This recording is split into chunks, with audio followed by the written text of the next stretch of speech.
திராவிட முன்னேற்றக் கழகத்தின் சட்டத்துறை நடத்துகின்ற 3வது மாநில மாநாட்டில் மிகச்சிறந்த ஆய்வு கருத்தரங்கத்தில் எங்கள் அனைவருக்கும் முன்னோடியாகவும் இங்கு சிறப்புரையாற்ற வருகை தந்திருக்கக்கூடிய மரியாதைக்குரிய நாடாளுமன்றத்தின் மாநிலங்களவை உறுப்பினரும் திராவிட முன்னேற்றக் கழகத்தின் கொள்கை பரப்பு செயலாளருமான அண்ணன் திருச்சி சிவா அவர்களே, இந்த விழாவில் முன்னிலை வகித்து உரையாற்றிய நாடாளுமன்ற மாநிலங்களவை உறுப்பினர் மூத்த வழக்கறிஞர் அன்புக்குரிய சகோதரர் வில்சன் அவர்களே, வரவேற்புரையாற்றிய சட்டத்துறை இணை செயலாளர் மரியாதைக்குரிய சகோதரர் சூர்யா வெற்றிகொண்டான் அவர்களே, அழகான தொகுப்புரையை வழங்கி கொண்டிருக்கின்ற சட்டத்துறையின் துணை செயலாளர் அன்புக்குரிய ரகு அவர்களே, என்னோடு இந்த கருத்தரங்கத்தில் உரையாற்றுகின்ற அருமை தோழர்கள் தமிழ் காமராசன் அவர்களே, இந்திரகுமார் தேரடி அவர்களே, சூர்யா சேவியர் அவர்களே, நன்றி உரை ஆற்றவிருக்கின்ற மருது கணேஷ் அவர்களே, சட்டத்துறை துணை செயலாளர் மருது கணேஷ் அவர்களே, இத்தனை நிகழ்ச்சிகளையும் ஒருங்கிணைத்து நடத்தி கொண்டிருக்கக்கூடிய அருமைக்குரிய சட்டத்துறையின் செயலாளரும் மூத்த வழக்கறிஞருமான நண்பர் என்ஆர் இளங்கோவன் அவர்களே, வருகை தந்திருக்கக்கூடிய திராவிட முன்னேற்றக் கழகத்தின் பல்வேறு பொறுப்புகளிலும் இருக்கக்கூடிய மூத்த சகோதரர்களே, வழக்கறிஞர் தோழர்களே, அனைவருக்கும் என்னுடைய அன்பான வணக்கங்களை தெரிவித்துக் கொள்கின்றேன். இந்த மாலை முரசு படிக்கிற தோழர்கள் மட்டும் வீட்டில் போய் ஹோம்ஒர்க் பண்ணலாம் அப்படின்னு அன்போடு கேட்டுக்கிறேன். நாளைக்கு காலையிலையும் வீட்டில் எழுந்து கவனமாக பேப்பர் படிங்க. கற்றிலனாயினும் கேட்க அப்படின்னு திருவள்ளுவர் சொன்னார். ஆகினால் நீங்கள் கற்பதை அப்புறம் வைத்து கொண்டு கேட்க வேண்டும் என்று ஒரு சிறிய வேண்டுகோளுடன் தொடங்குகின்றேன். இந்த நிகழ்ச்சி மிக வரலாற்றில் குறிக்க வேண்டிய ஒரு நேரத்தில் நடந்து கொண்டிருக்கிறது. இந்திய அரசியல் சாசனம் உருவாக்கப்பட்டு இந்திய அரசமைப்பு சட்டம் 1950ஆம் ஆண்டு முதல் நம்மை ஆளுகிற ஒரு அரசமைப்பு நிறுவனமாகி இன்றைக்கு இத்தனை ஆண்டுகளுக்கு பிறகு இந்த அரசமைப்பு சட்டத்தை காப்பாற்ற வேண்டும் என்று நாம் போராடி கொண்டிருக்கிறோம். இந்த அரசமைப்பு சட்டம் வேண்டாம் என்று இன்னொரு கூட்டம் பேசிக்கொண்டிருக்கிறது. தந்தை பெரியார் அவர்கள் 1947 ஆகஸ்ட் 15 அன்று இந்தியா விடுதலை பெறுகிறது என்று அறிவித்த போது இது விடுதலை அல்ல, இது மேடோவர் என்று சொன்னார். செக்கு கொடுக்கும் பொழுது வழக்கறிஞர்களுக்கு தெரியும், செக்கு ஒருவர் பெயரில் கொடுத்தால் அவர் அதனை இன்னொருவருக்கு மாற்றி கொடுக்கிற வழக்கம் இருந்தது. அதற்கு பெயர் மேடோவர் என்று. அப்படி அதிகாரத்தை ஆங்கிலேயர்கள் இந்தியாவின் பார்ப்பன பனியா கூட்டத்திடம் ஒப்படைத்துவிட்டு போகிறார்கள். இப்பதான் திராவிட மாடல் வந்திருக்கு. நான் எப்பொழுதும் சொல்லுவதுதான், பெண்களுக்குன்னு இல்லை, என் உயரத்தில் இருக்கிற எல்லாருக்கும். சில பேர் கேட்பாங்க, நீங்கள் உயரமா அப்படின்னு. நீங்கள் என்னை விட உயரம்னு வேணால் சொல்லலாமே தவிர நான் எப்படின்னு நீங்கள் சொல்ல முடியாது. உயரம் என்பதும் குட்டை என்பதும் பக்கத்தில் இருப்பவரை வைத்து அளவிடப்படுவதை தவிர தனிநபர்களுடைய அளவு அல்ல. ஆனால் நாம் உருவாக்குகிற இந்த மேடையாகட்டும், மைக்காகட்டும், பஸ்ஸில் வைக்கிற கம்பி ஆகட்டும், படிக்கட் ஆகட்டும், எல்லோருமே 6 அடி உயர ஆண்களை மனதில் வைத்து செய்யப்படுபவை. அப்போ இதை எட்டி பிடிக்கிறதுக்கு ஒரு சின்ன பிளாட்ஃபார்ம் வேண்டி இருக்கு. அந்த பிளாட்ஃபார்மை கொடுப்பது தான் திராவிட மாடல். அப்படி அறிவுக்கும் திறமைக்கும் இதை அடைய வேண்டிய அந்த மைக்குக்கும் இருக்கிற தூரத்தை குறைப்பது தான் சமூக நீதி. இந்த சமூக நீதி திராவிட மாடலுக்கு இதுதான் எப்பொழுதுமே ஸ்டாண்டிங் எக்ஸாம்பிள். அந்த அடிப்படையில் நாம் தந்தை பெரியார் அவர்கள் சொன்னார்கள், இவங்க அரசியல் அதிகாரத்தை மேடோவர் செய்கிறார்கள். அன்று பேரறிஞர் அண்ணா அவர்கள், இல்லை, எப்படி இருந்தாலும் இது இந்த நாட்டு சுதந்திரம், இதனை நாம் கொண்டாட வேண்டும் என்று அண்ணா அவர்கள் சொன்னார்கள். இது இரண்டு தலைவர்களுடைய கருத்து. ஆனால் இந்த இரண்டும் இன்றைக்கு சமநிலைப்பட்டு நாம் என்ன காரணங்களுக்காக எதிர்த்தோமோ அந்த அரசியல் சாசனத்தை உருவாக்கிய காங்கிரஸ் கட்சி இன்று நாம் சொல்லுகிற திருத்தங்களை ஏற்றுக்கொள்ளுகிற இடத்திற்கு மாறியிருக்கிறது. இந்தியாவின் முதல் அரசியல் சட்ட திருத்தம் இடஒதுக்கீட்டுக்காக நடந்தது. அதற்கான போராட்டத்தை நடத்தியவர்கள் நாம். அந்த போராட்டத்தை அன்றைக்கு விமர்சனம் செய்த காங்கிரஸ் இயக்கம் இன்றைக்கு ராகுல் காந்தி அவர்கள் அறிவிக்கிறார், நாங்கள் இந்தியா கூட்டணி ஆட்சிக்கு வந்தால் ஜாதிவாரி கணக்கெடுப்பு நடத்துவோம், அது கிட்டத்தட்ட வகுப்புவாரி உரிமைக்கு இட்டு செல்லும்.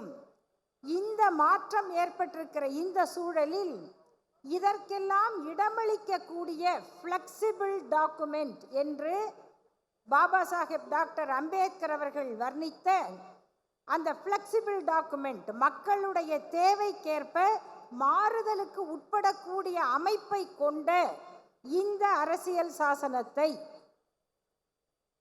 காப்பாற்ற வேண்டும் என்று நாம் குரல் கொடுக்கிற இந்த காலகட்டத்தில் ஆகஸ்ட் 15 இந்தியாவுக்கு சுதந்திரமே இல்லை, ராமர் கோயில் கட்டிய நாள் தான் இந்திய சுதந்திரத்திற்கான நாள், அதுதான் எங்களுக்கு விடுதலை நாள் என்று நமக்கு எதிர் தத்துவத்தை கொண்ட RSS தலைவர் மோகன் பகவத் அறிவித்திருக்கிறார்.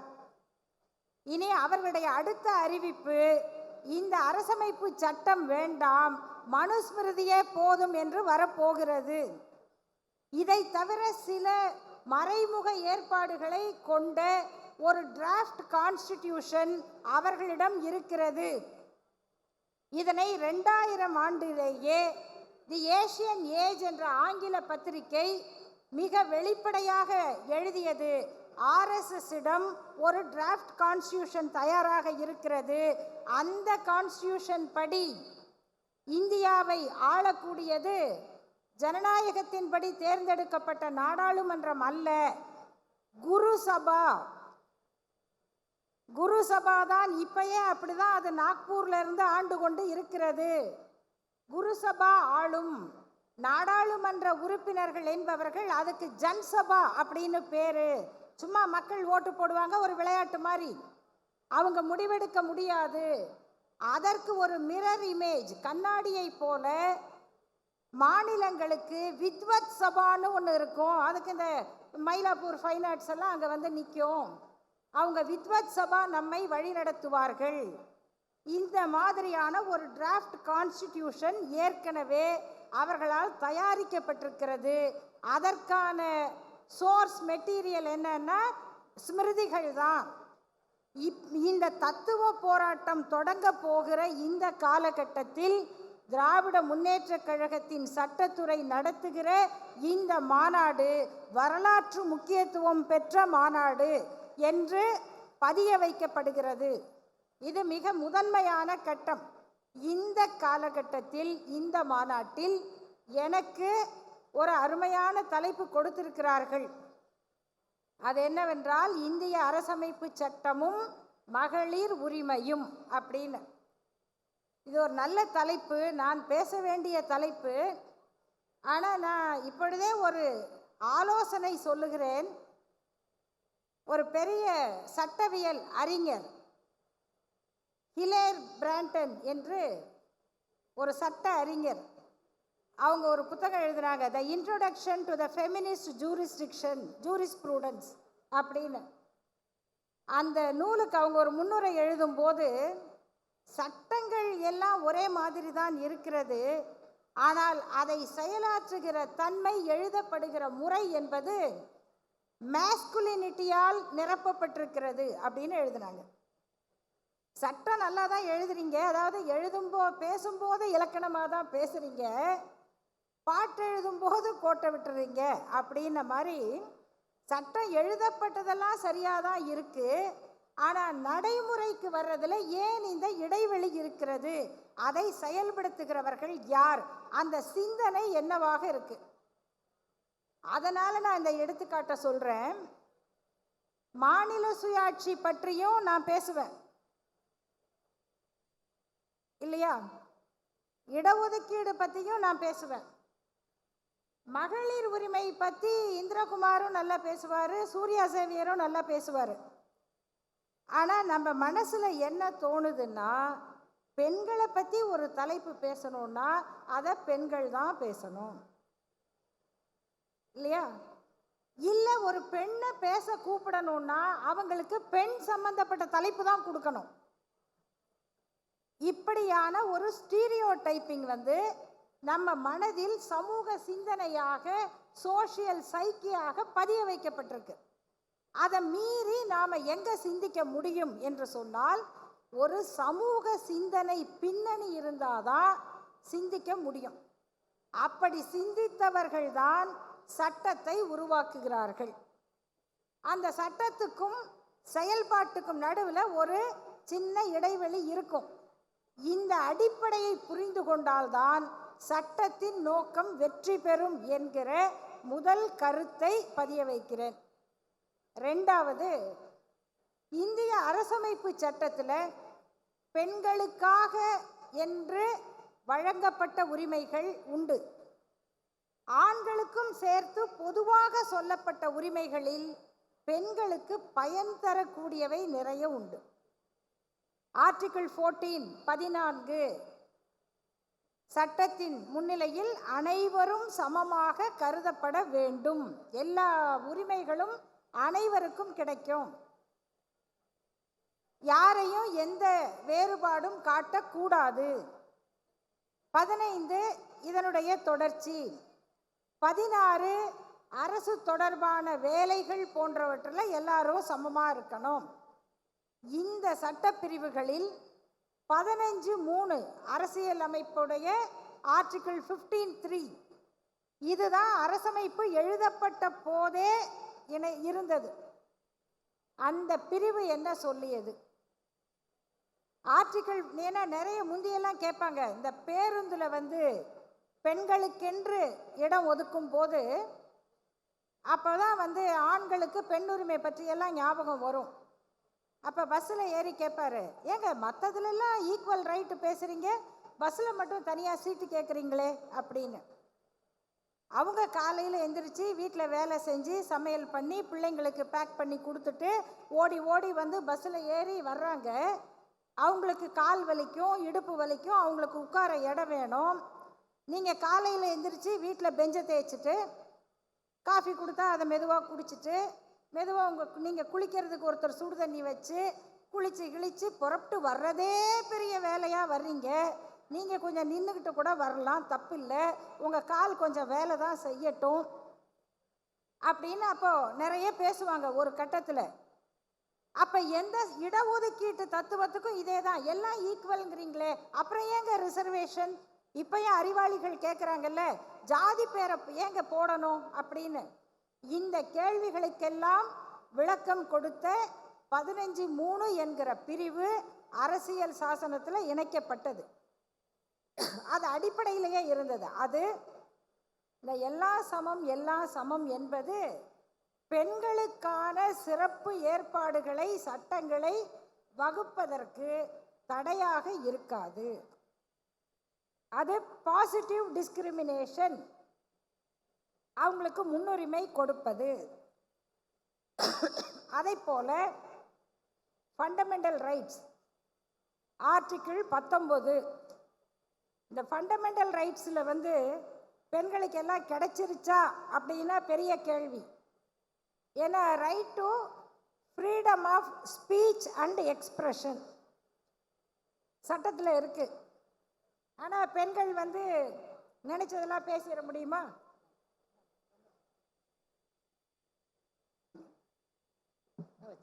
நன்றி. பெண்கள் நினைச்சதெல்லாம் பேசிட முடியுமா? எழுதிட முடியுமா?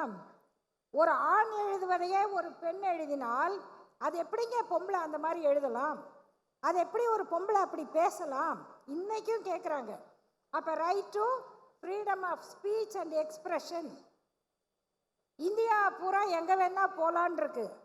பக்கத்து ஊருக்கு பஸ்ஸில் போகிறதுக்கே பிரச்சனையாக இருக்கு. ஏன் இத்தனை மணிக்கு போனேன்? ஒரு அஃபென்ஸ் நடக்குது, ஒரு தப்பு நடக்குது, ஒரு குற்றம் நடக்குது அப்படின்னா ஒரு பெண்ணுக்கு 9 மணிக்கு 10 மணிக்கு ஒரு பஸ் ஸ்டாண்டு பக்கத்தில் ஒரு வன்முறை நடக்குது. அப்படி வன்முறை நடந்தா இங்கே வந்திருக்கிறவங்க எல்லாரையும் கேட்குறேன், எத்தனை பேர் இதை டிவியில் பார்க்குறவங்களும் யோசிச்சு சொல்லுங்க, எத்தனை பேர் 9 மணிக்கா, ராத்திரி 9 மணிக்கு அந்த பக்கம் போகிற திருடன் யாரு?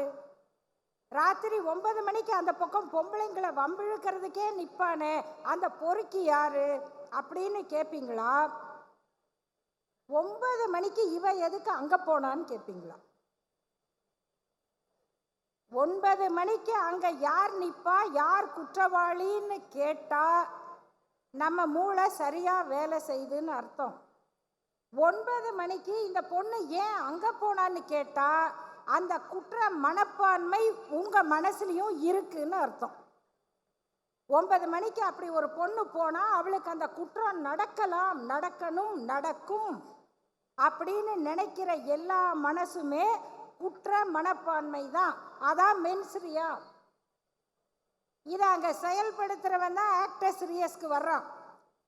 ஆகையினால அந்த மென்ஸ்ரியா நம்ம மனசுல இருக்கக்கூடாது அப்படின்னு அரசமைப்பு சட்டம் சொல்லுது.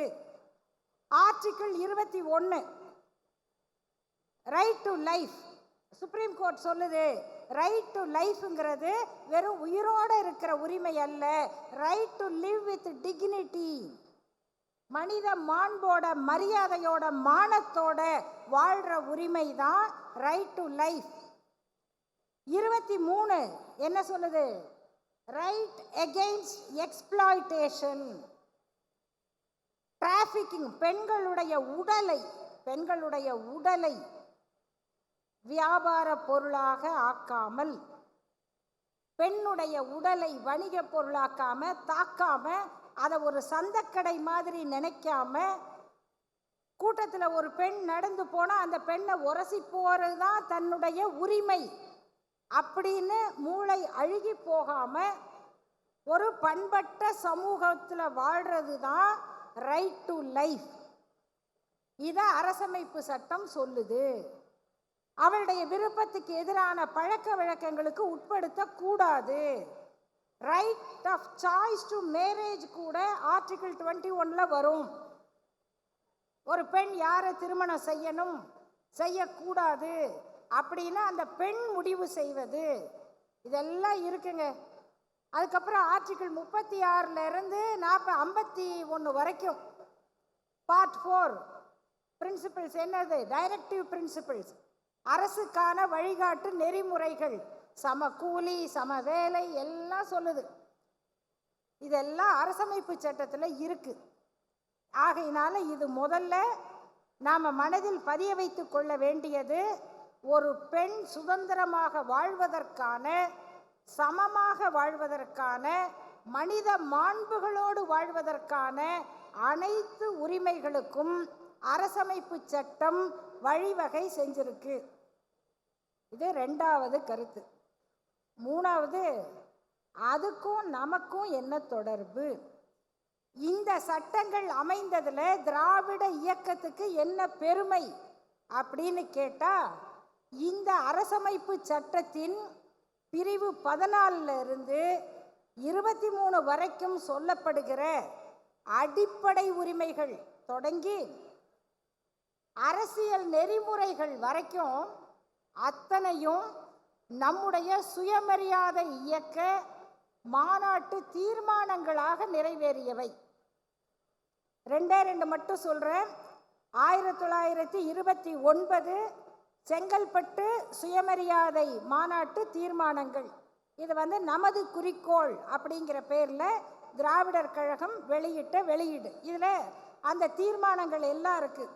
அதில் முதன்மையானதாக சொல்கிறாங்க, பெண்களின் கல்யாண வயது 16க்கு மேற்பட்டிருக்க வேண்டும் என்றும், மனைவி புருஷன் இருவரில் ஒருவருக்கொருவர் ஒத்துவாழ இஷ்டமில்லாத போது தம்முடைய கல்யாண ஒப்பந்தத்தை ரத்து செய்து கொள்ள உரிமை இருக்க வேண்டும் என்றும், விதவைகள் மறுவிவாகம் செய்து கொள்வதற்கு உரிமை இருக்க வேண்டும் என்றும், கல்யாணம் செய்து கொள்ள விரும்பும் ஆண்களும் பெண்களும் ஜாதி மத பேதமின்றி, ஆர்டிகிள் 21, ஜாதி மத பேதமின்றி தங்கள் மனைவி புருஷனை தேர்ந்தெடுத்து கொள்ள பூரண உரிமையளிக்கப்பட வேண்டும் என்றும், அதற்கேற்றவாறு கல்யாண சடங்குகள் திருத்தப்பட வேண்டும் என்றும், கல்யாணம் முதலிய சடங்குகளை சொற்ப செலவில் நடத்த வேண்டும் என்றும் இந்த மாநாடு தீர்மானிக்கிறது. இது 1929. அதைப்போல பொது இடங்களில் ஆர்டிகிள் 14 சொல்கிறோமே, அந்த பொது இடங்களில் நடமாடக்கூடிய உரிமை எல்லோருக்கும் இருக்க வேண்டும். நம்மவர்கள் தினசரி வாழ்க்கைக்கு அத்தியாவசியமான, இது ஆர்டிகிள் 14க்கான விளக்கத்தை சட்ட புத்தகத்தில் படிச்சிங்கன்னா இருக்கும், எக்ஸ்பிளனேஷனுக்கு போய் படித்தா இதுதான் இருக்குது.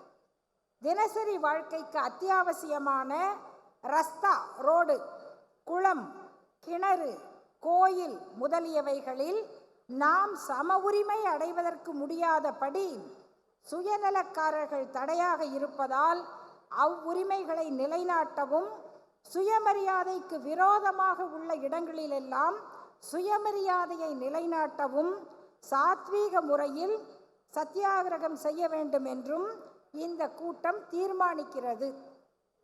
இதெல்லாம் வந்துருச்சு.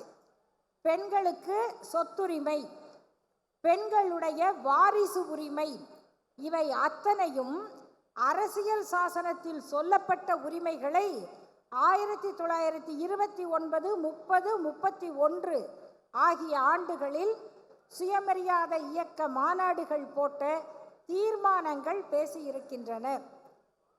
அடுத்தது, இந்த அரசமைப்பு சட்டத்தில் சொல்லப்பட்ட வழிகாட்டு நெறிமுறைகளில் பெண்களுக்காக என்னென்ன சிறப்பு திட்டங்கள் உருவாக்கப்பட வேண்டுமோ அவற்றை உருவாக்கி இந்தியாவிலேயே பெண் கல்வியில் பெண்கள் முன்னேற்றத்தில் முதன்மை மாநிலமாக இன்றைக்கு அறிவிக்கப்பட்டிருக்கிற இடத்தை தமிழ்நாடு அரசுதான் பெற்றிருக்கிறது.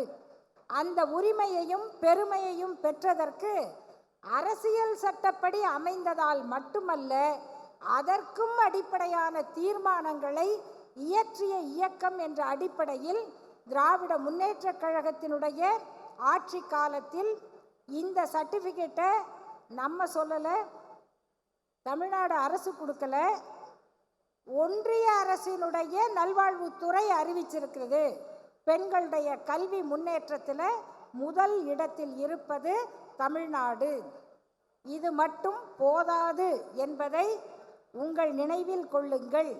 பெண்களுக்கு எதிரான அனைத்து பழக்க வழக்கங்களையும் ஒழிக்க வேண்டும் என்று 51 சொல்லுகிறது. ஆர்டிகிள் 51 பெண்களுக்கு எதிரான எல்லா பழக்கத்தையும் ஒழிக்க வேண்டும். அதெல்லாம் ஒழிச்சிட்டோமா? பெண்களுக்கு எதிரான சொல்லாடலை ஒழிக்கிறோமா? பெண்களுக்கு எதிரான சிந்தனைகளை மாற்றிக்கொண்டோமா? இதையெல்லாம் செஞ்சு முடிச்சாதான் முழுமையான அந்த நோக்கத்தை நாம் அடைந்ததாக கொள்ள முடியும். அந்த அடிப்படையில் இந்திய அரசமைப்பு சட்டம் வழங்கிய பெண்களுக்கான உரிமைகளை பெற்றுக் கொடுப்பதிலும் வெற்றியாக கொடுப்பதிலும் முன்னிற்கும் தமிழ்நாடு அரசு திராவிட முன்னேற்ற கழகத்தினுடைய அந்த சட்டப்பிரிவு நடத்துகிற இந்த மாநாட்டில் இந்த கருத்துக்களை உங்களோடு பகிர்ந்து கொள்ள வாய்ப்பளித்தமைக்கு நன்றியை தெரிவித்துக் கொள்கிறேன். கடைசியாக ஒரே ஒரு திருத்தம். அன்புக்குரிய பேராசிரியர் சூர்யா சேவியர் அவர்கள் பேசும் பொழுது கான்ஸ்டியூஷனில் பெண்கள் என்ற சொல் இல்லை என்று நான் சொன்னதாக குறிப்பிட்டார்கள். அது நாங்கள் அவசரமாக பேசும் பொழுது அது சரியாக அவருக்கு செல்லலைன்னு நினைக்கிறேன். நான் குறிப்பிட்டது கான்ஸ்டியூஷனில் இல்லை என்று சொல்லவில்லை. அரசியல் சட்டத்தை எழுதிய குழுவில் பெண்கள் யாருமே இல்லை. இந்த டிராஃப்ட் கமிட்டி இருக்கே, அதில் 2 பக்கத்துக்கு பிரதிநிதித்துவமே இல்லை. பேக்வர்ட் கிளாஸ்ல இருந்தும் யாரும் இல்லை, பெண்கள்ல இருந்தும் யாரும் இல்லை. அப்படிதான் அந்த டிராஃப்ட் கமிட்டி செயல்பட்டது என்பது ஒரு செய்தி. ஆனால் அதனால் பெண்களுக்கான உரிமைகளில் அரசமைப்பு சட்டத்தில் குறை எதுவும் ஏற்பட்டுல. ஒரே ஒரு குறை இருக்கு, அது எல்லாருக்குமானது. அது என்னன்னா, தனிப்பட்ட வாழ்க்கை சட்டத்தை பொறுத்த வரைக்கும் அவரவருடைய மத சட்டங்களே செல்லும் என்று ஏற்றுக்கொண்டது எல்லோருக்குமான ஒரு பிரச்சனை. அது பெண்களுக்கு மட்டுமல்ல, ஆண்களுக்கும் உள்ள பிரச்சனை தான், சமூகத்துக்குள்ள பிரச்சனை. அந்த அளவில் என்னுடைய உரையை இத்துடன் நிறைவு செய்கிறேன். நன்றி, வணக்கம்.